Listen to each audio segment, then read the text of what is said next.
অন্তর্বর্তী সরকারের এক বছরের শাসন আমলে আইন শৃঙ্খলা পরিস্থিতি নিয়ে দেশজুড়ে তৈরি হয়েছে তীব্র উদ্বেগ। আলোচনার কেন্দ্রবিন্দুতে রয়েছে মব সন্ত্রাস, হয়রানিমূলক মামলা আর লাগাম ছাড়া চাঁদাবাজি।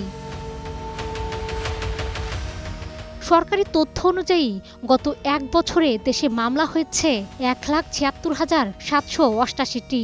এর মধ্যে সহস্রাধিক মামলা ভুয়া বা হয়রানিমূলক এমন অভিযোগ উঠেছে। রাজনৈতিক প্রতিপক্ষকে দমন, ব্যক্তিগত শত্রুতা কিংবা সম্পত্তি নিয়ে দ্বন্দ্ব, এমন নানা কারণেই এসব মামলা দায়ের হয়েছে বলে মনে করছেন বিশ্লেষকরা।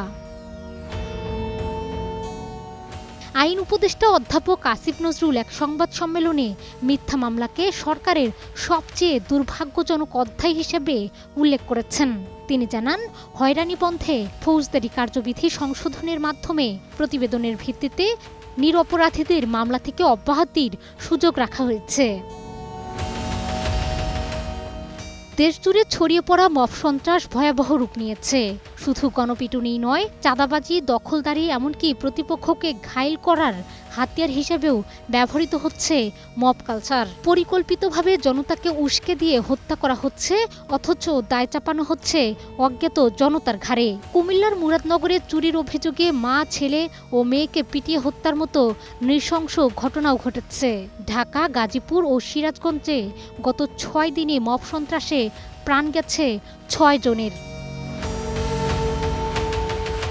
অপরাধ বিশ্লেষকরা বলছেন, এই ধরনের হত্যাকাণ্ডে দৃষ্টান্তমূলক শাস্তির অভাবে সুযোগ নিচ্ছে অপরাধী চক্র। ফলে অপরাধী ও প্রতিপক্ষ দুজনই আইন শৃঙ্খলা ব্যবস্থাকে পাশ কাটিয়ে লাভবান হচ্ছে।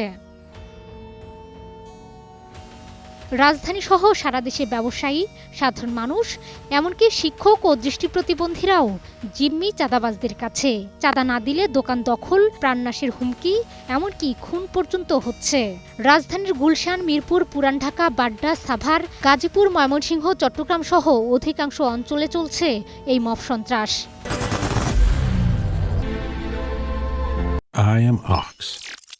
সবচেয়ে আলোড়ন তুলেছে মিটফোর্ডে মোহাম্মদ সোহাগ ওরফে লালচাঁদ হত্যাকাণ্ড। এছাড়া মিরপুরের দম্পতি খুন, বাড্ডায় ঠিকাদার এবং বিএনপি নেতাকে প্রকাশ্যে গুলি করে হত্যার ঘটনায় মানুষ ভীত, সশস্ত্র।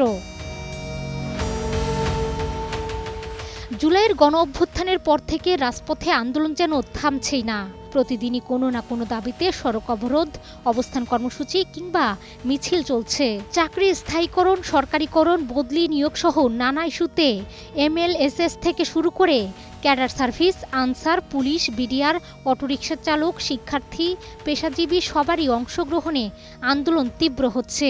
এই পরিস্থিতি সামাল দিতে হিমশিম খাচ্ছে পুলিশ, বাড়ছে যানজট ও জনভোগান্তি।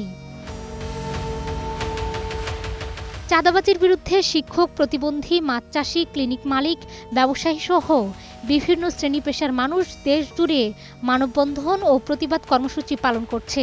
তাদের অভিযোগ, চাঁদা না দিলে শুরু হয় হুমকি ও হয়রানি। অনেকে বলছেন, পুকুরে বিষ ঢেলে দেওয়া, মাছ চুরি, দোকান ভাঙচুর, এমনকি ব্যবসা গুটিয়ে নেওয়ার হুমকিও আসছে প্রতিনিয়ত। স্বরাষ্ট্র উপদেষ্টা লেফটেন্যান্ট জেনারেল অবসরপ্রাপ্ত মোহাম্মদ জাহাঙ্গীর আলম চৌধুরী জানিয়েছেন, আইন শৃঙ্খলা রক্ষায় পুলিশ আগের থেকে অনেক বেশি সক্রিয়। সচিবালয়ে এক বৈঠকে তিনি বলেন, পরিস্থিতি নিয়ন্ত্রণে সরকার সর্বোচ্চ চেষ্টা চালিয়ে যাচ্ছে। মাহমুদা বিথি, 21 টেলিভিশন।